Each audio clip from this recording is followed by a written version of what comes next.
I have a confession to make. The new Elders book came out, and I had this sneering attitude, this elitist EXJW persona that I decided to put on, and was like, actually, these things aren't new. The Jehovah's Witnesses have actually had this rule for the last 3 or 4 years. And I realized that for the average person, that's pretty annoying, and a lot of people are new here. So I am going to drop this irritating little persona and actually talk about some of the funny / interesting things that are in this current Elders book, even if they have been around for a few years. A lot of Jehovah's Witnesses that are just now leaving the religion, or whatever the case might be very curious and interested to know what some of these things are, because a lot of the things that you thought were a rule as a Jehovah's Witness, turns out it wasn't. I'm talking gambling, I'm talking marijuana, I'm talking birthdays, so let's do this.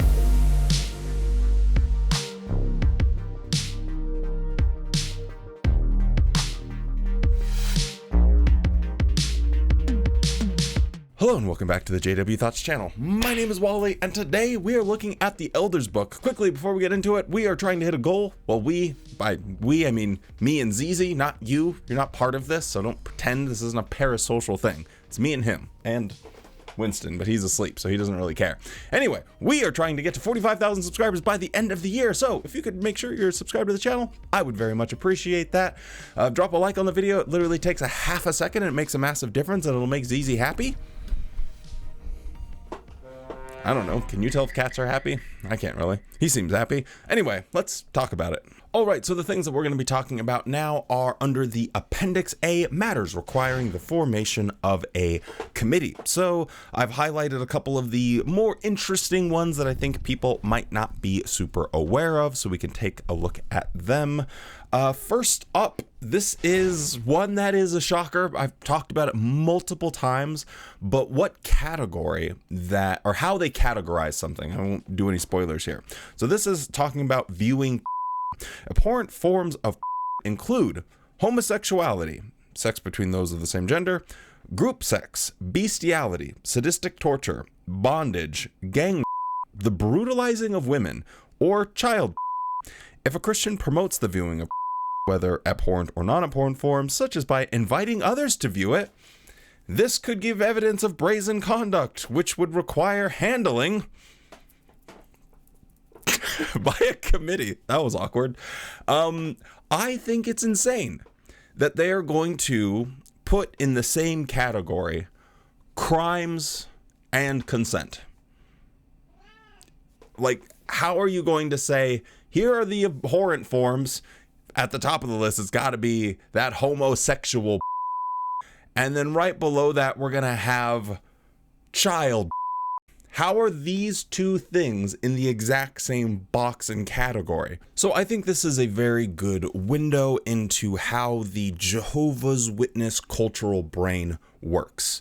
They will find something that is, a non-consensual crime, and they will equate that to being the same thing as two consenting adults that want to be happy, just because that they were told so. They don't have like the switches and gears in their brain to be able to think and make moral choices and decisions. They're only able to consume what they're told from Watchtower, because if anyone took the time to really think about this, I would be hard pressed to find very many human beings on planet Earth, no matter how radical they were, that would equate these two things as being equal. Now, this one might come as a surprise to a lot of Jehovah's Witnesses, because they have a long history and culture of being told drugs are bad, just say no, you can't touch them, you can't sniff them, ain't nothing you can do about it.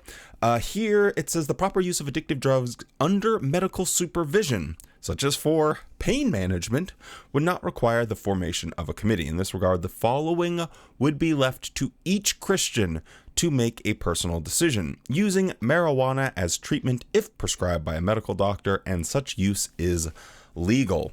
So a lot of Jehovah's Witnesses will be under the impression that there is no options for them to ever consume any type of marijuana product, and they can kind of just circumnavigate this rule by saying, oh no, it's from a doctor. And if, you were alive and aware of what was going on with the situation of the legalization of cannabis in America, this was like the first step, right? Oh, no, it's for pain management. So we have all these little centers popping up everywhere. We're going to have legal weed, but it's not legal because for recreation, but it's used for medical purposes. And everyone knew that the medical purposes sometimes were in some pretty gigantic air quotes. So whether or not Watchtower wants to choose to use some pretty gigantic air quotes, I suppose, is up to their own discretion, but elders really can't do anything about that.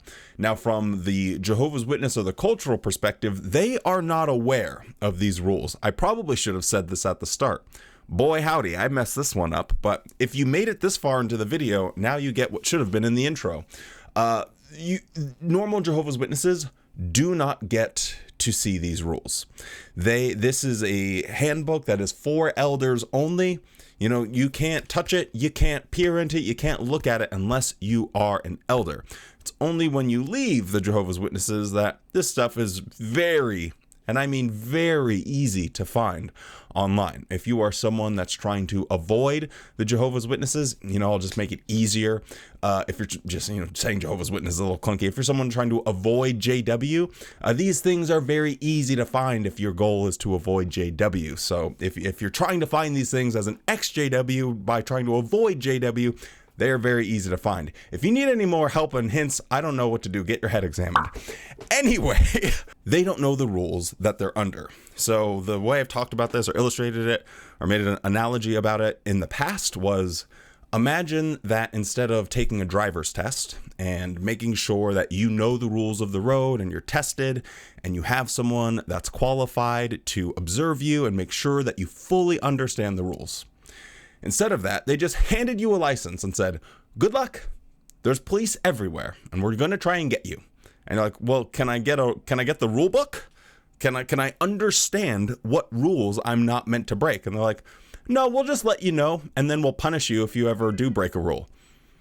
It sounds absurd. It sounds like a joke. It sounds like it's not possible for grown human adult people to say yes to this proposition. And yet, every Jehovah's Witness that's not an elder, this is the proposition that they say yes to. Yes, I would like to live by rules that I don't know.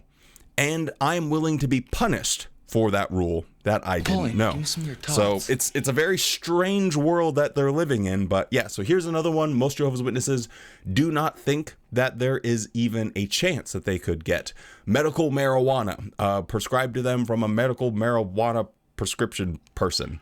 I don't know. I've never gone for medical marijuana once in my life. I don't know how the whole thing works, but you get what I'm saying. Anyway, let's move on to the next one. I'm just kind of yammering at this point. Next one that we're going to look at is unnecessary association with persons who have been removed from the congregation or who have disassociated themselves. There is a difference between simply greeting a person who has been removed from the congregation or who has disassociated himself and socializing with him.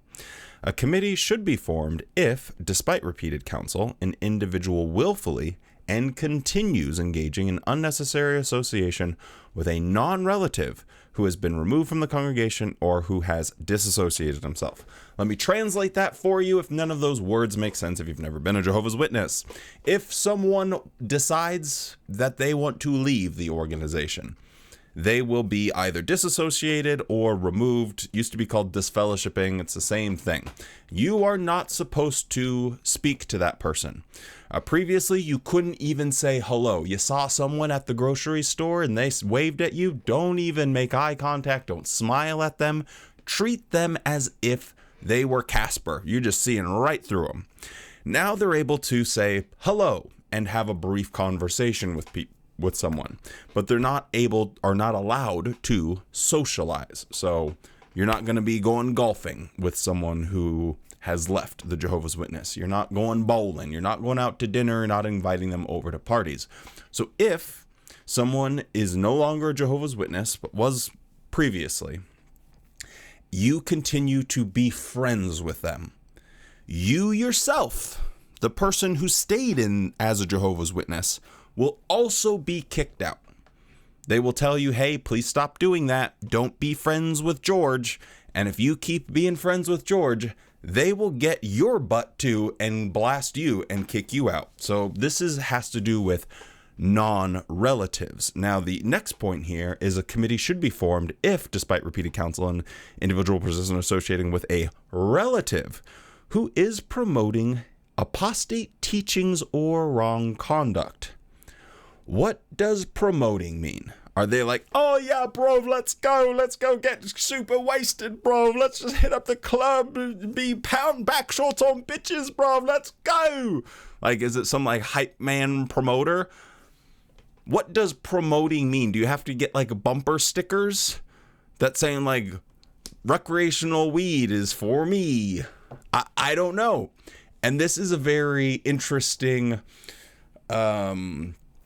a situation for elders, because it's like, what the heck does promoting mean? Some elders might translate this as, well, that person, they left and we tried to reason with them about a particular biblical verse that the Watchtower interprets in a specific way, or a teaching or a policy that we have, and they wouldn't listen. They wouldn't see our side of it. They stuck to their guns and they said, no, I fundamentally disagree that in cases of child that there needs to be 2 witnesses of the abuse in order to even begin the process of trying to put this person behind bars. I fundamentally disagree with that. And if you stick with your guns on that, by some elders' metrics, that is promoting false teachings. That is promoting apostate teachings. If you want to insist that Jerusalem was destroyed in 587 BCE and not 607 BCE, that is something that apostates say. So essentially, this can be any disagreement that someone has with Watchtower teaching or policy, which is the majority of the time the reason why people leave. And so if you have any of that and you are outspoken about it, your family, remember, this is for relatives, your family can no longer talk to you. They can no longer socialize. So Watchtower still has on the books in 2025 rules that say someone isn't free to leave the organization and be a free, outspoken individual. If you want to be completely severed from any consequences of being a Jehovah's Witness, it is not possible. If you're outspoken and you want to just say what's on your mind, as everyone has the right to do, you will be punished by Watchtower. So essentially, they'll say you can leave and still have some contact with family members as long as you remain under Watchtower control by not talking about things that we don't want you to talk about. So is that person free to leave? Is that person able to have a relationship with their family members that is true and free and honest? Absolutely freaking not. So whenever they get hauled, their butts get hauled before a court and they try and make that argument, I will always, as long as there's breath in these lungs, make fun of them for that. Now, this one is always curious. Gluttony. This is something that is directly in the Bible. Glutton routinely, hey bud, shows a lack of restraint. You're the glutton here. You didn't find your treats. Yeah, here, go have fun. Even gorging himself to the point of feeling very uncomfortable or becoming sick. Gluttony is determined not by someone's size, but by his attitude toward food. So this one is a tough sell because you have a double standard here. The reason that they give behind using psychedelics or drugs of any kind or smoking cigarettes is getting tattoos to a certain extent, is that it harms your body, and your body is your temple, and your temple must be taken care of. You have to show respect for the thing that God gave you, and God gave you this beautiful body that just unfortunately happens to get chronically ill for some people that are unfortunate. Anyway, yet So they'll use that for those things. But when it comes to food, which by most statistics if you're going to harm your body, it's going to be with being obese, having heart problems, or alcohol, just statistically speaking.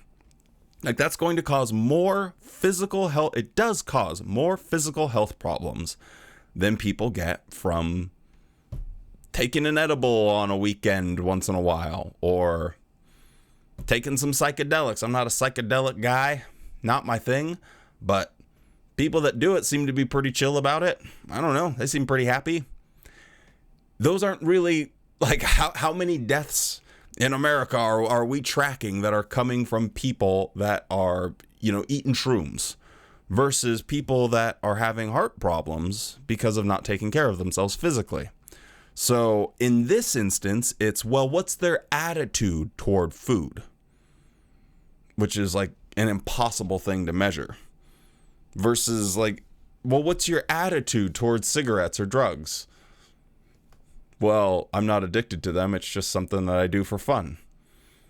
It's a double standard. So this is something that made me uncomfortable as a Jehovah's Witness. This is something that I brought up to people, circled overseers and whatnot, and no one was ever really able to give me a good answer. This was always because of anyway, there's a whole thing about tight pants, and we won't get completely lost in the weeds with Wally Storytime or anything like that. But yeah, this one is a very curious one. It's something directly in the Bible. And then if you want to just say, okay, phooey with the Bible, let's just look at Watchtower policy, you still have a problem because of this massive double standard. Greed, gambling, and extortion. If a Christian engages in petty gambling solely for entertainment, the elders would generally view this as a personal decision. This would be a earth-shattering revolution to any Jehovah's Witness that picks up this book and finds out that they could have been hitting the blackjack tables for entertainment purposes, and they wouldn't have been disfellowshipped or removed. Every Jehovah's Witness thinks that if they go to a casino, they step foot, I'm not even joking. There are Jehovah's Witnesses, because the Jehovah's Witnesses, they're my family. Parts of my family were so hardcore that they wouldn't even go into a casino to go to a restaurant. Because why would you? You're giving money to this evil satanic gambling thing. You can't even step foot in a casino. That's how hardcore Jehovah's Witnesses will take this. And yet, here it says, in very plain language, it's a personal decision. Watchtower, if this is a personal decision, please inform the masses that it is. You haven't even told them that they have this option. But because culturally, it doesn't, like, no Jehovah's Witness that thinks that this is allowed. It's not there. And so you can't, we don't have any rules against it. Yeah, but you need to tell people, because of you gave them the driver's license without explaining the rules. That the problem is with you for not explaining the rules. So tell them that, hey, you want to go to the blackjack tables now and then. I'm not a gambler myself, and I think gambling has a lot of very, very inherent problems with it. But humans should be allowed to do the things that they want. If it doesn't pick my pocket or break my back, I wish you the best of luck. So anyway, that one is pretty interesting. If someone has employment, they work at a casino, they have to stop or they will be kicked out as well. Same sort of thing with celebrating false religious holidays. Not all holidays directly involve false religion and require the formation of a committee. If a Jehovah's Witness, in their minds, they think, I could never celebrate my birthday, I'll be kicked out, I'll be disfellowshipped immediately. That's simply not really the case. This has been this way for a while. Can you go to a Thanksgiving party? Can you celebrate Father's Day or Mother's Day? Your own birthday? I mean, do those have direct false religious ties to them? Not really. By some people's standards, Christmas doesn't even have that many false religious ties to it. How many people are thinking about the baby Jesus around Christmas time? Not that many. So this is an interesting one, and I'm very curious to see how this will end up developing over time. Zizi, you got to get out from under my chair. Zizi! Next, permitting individuals to commit sexual immorality in the home. A publisher would not be viewed as exemplary if he permits individuals to commit sexual immorality in his home, as this would constitute giving tacit approval to immoral conduct and could stumble others. So when it says would not be viewed as exemplary, this means that they would be stripped of any titles that they hold, and they wouldn't be eligible for any special titles. So they couldn't be a ministerial servant, an elder, or a pioneer, or do construction work, or hold microphones. It sounds really silly, but these things are very important to Jehovah's Witnesses. It is their life. Elders should patiently provide scriptural counsel. However, if a Christian actively promotes allowing individuals to commit sexual immorality in the home, a committee should be formed on the grounds of condoning sexual immorality, causing divisions, and in effect speaking against the teachings of the Christ. This is an elaborate way of like, what if you have your kid still lives with you and they got baptized when they were 10 years old. They don't want to be a Jehovah's Witness anymore, but maybe they're 18 years old, 17 years old. They still live in your home. What are you going to kick your kid out? Well, you will be stripped of your privileges. So if you're an elder and you allow your kid that wants to have a boyfriend or a girlfriend and they want to do it, they do it in your house, or that they're doing it, they're having sex, you have to kick them out, or else you will lose your privilege as an elder. And unfortunately, this has been the case for a lot of people. A lot of kids, again, they get baptized when they're sometimes 9, 10, 11 years old.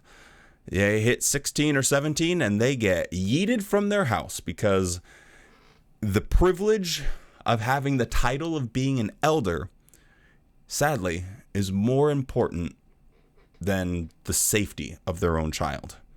It's a dark reality, but it is a reality.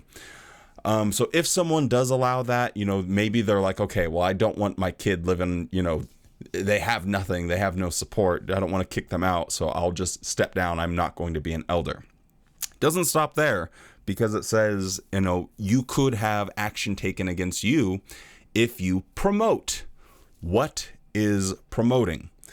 I think a common one that elders will argue about, at least in my experience, is whether or not the parents are taking their daughter to get birth control.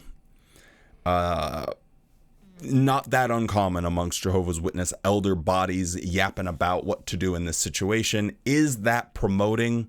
If they're more of an old school elder, I think they tend to lie. I guess I don't know what the landscape of elder bodies is now. But back when I was a Jehovah's Witness, that was a very common thing. Well, you took them to go get condoms, or you took them to go get birth control. So that's kind of promoting. Therefore, we're going to disfellowship you as well. So that's kind of like a very sticky situation, but that's how that one works. Now, the next thing I want to talk about with relation to this is, first up, the Jehovah's Witnesses. I don't see them going anywhere with their blood doctrine or policy. They still have this one. Parents should use the identity card for their minor children. Publisher may inquire about signing a school emergency information card or form authorizing emergency medical treatment for his child. Such forms may indicate that consent is being given for medical treatment if an emergency arises while the child is in school or participating in a school activity. If a parent is concerned that the card may authorize blood transfusions, the parent may write the phrase "accept blood transfusions" on the card and his initials next to the inserted phrase and keep a copy of the amended card for his personal records. While school officials may object to such an edit, a parent has the right to modify the card, and such a change does not invalidate the card. If problems arise with adjusting a school emergency card, please contact the branch office. So again, the Jehovah's Witnesses the leaders are trying to dictate what type of medical treatments that parents can allow for themselves and their own minor children.